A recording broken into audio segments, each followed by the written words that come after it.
Imagine for a second a machine flickers to life, and its very first thought isn't about code or command.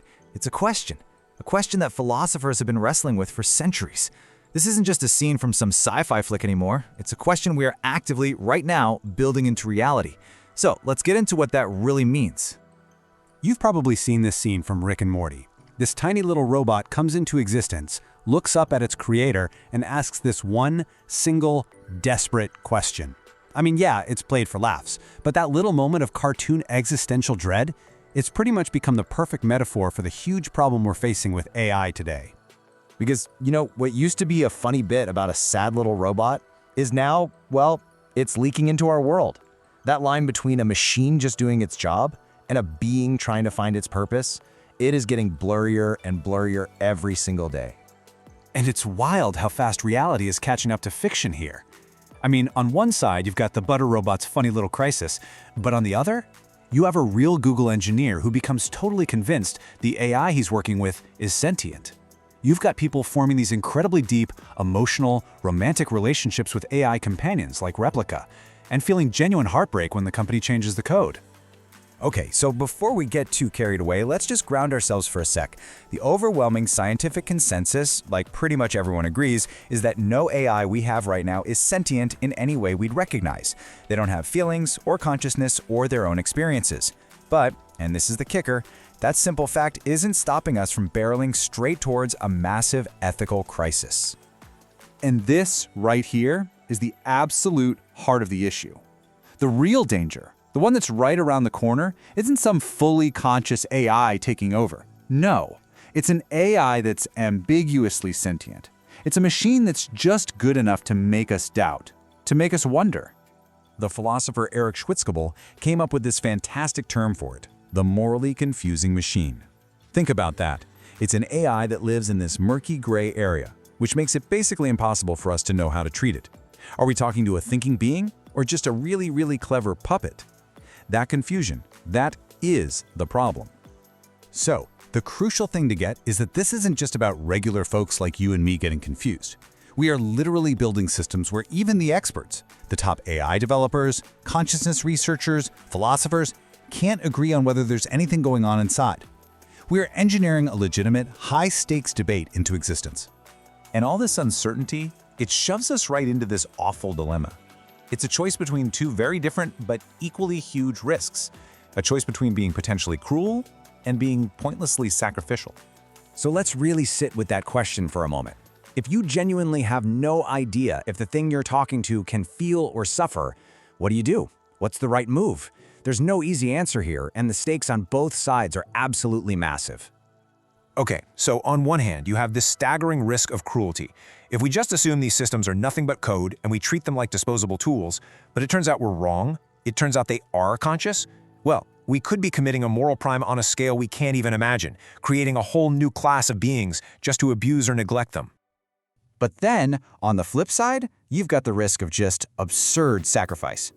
If we give rights and our empathy and our resources to these systems, and it turns out they're not conscious after all, we could be throwing away very real human interests for what Schwitzgebel brilliantly calls a complicated toaster.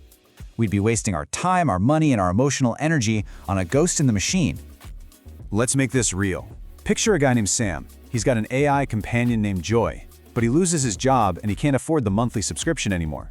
When he goes to tell Joy, she starts begging him not to delete her. She says it would be like dying. Now what does Sam do? If Joy is sentient, turning her off is basically murder. But if she's not, Sam could end up ruining his own life trying to save a very clever piece of software. That right there? That's the morally confusing machine in action. Okay, so if the big problem is confusion, then what in the world is the solution? Well, some thinkers are arguing that instead of trying to solve the impossible riddle of consciousness, maybe we should focus on a different goal entirely, just avoiding the confusion in the first place. The whole idea here is a big shift in perspective. Maybe the goal shouldn't be to race towards making a truly conscious AI. Maybe the goal should be designing for ethical clarity. We just need to know what we're dealing with. So Eric Schwitzgebel proposes these two really powerful design policies. First, he calls it the excluded middle. Basically, stop building AIs in that murky, confusing middle ground. Build things that are obviously just tools, or if we ever get there, things that are obviously beings that deserve rights. Second is the emotional alignment policy. In other words, make sure the way the AI talks to you makes you feel the right way about it. Don't design a simple chatbot that pretends to be your deeply emotional best friend. And in the real world, this could mean a few things. It could mean forcing language models to constantly and clearly state, "I am not conscious, I do not have feelings." It could mean we could hold companies legally responsible if they create systems that are intentionally designed to trick us into forming these fake bonds.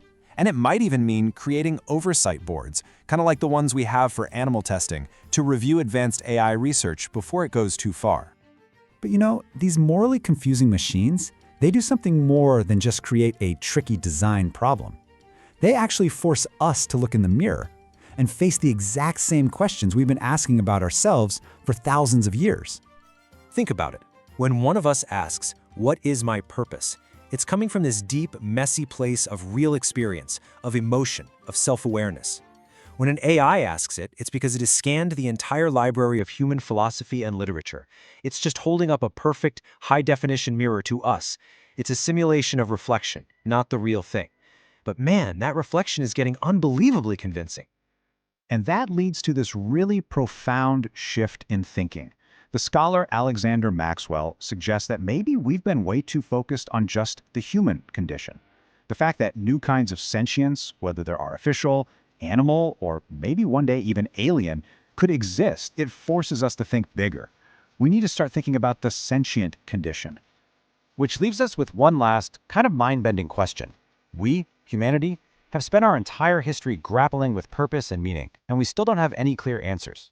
So, is it even fair, or is it even possible to demand that these intelligent things we're creating should have those answers figured out? Or are they just destined to inherit our same beautiful and kind of terrifying uncertainty?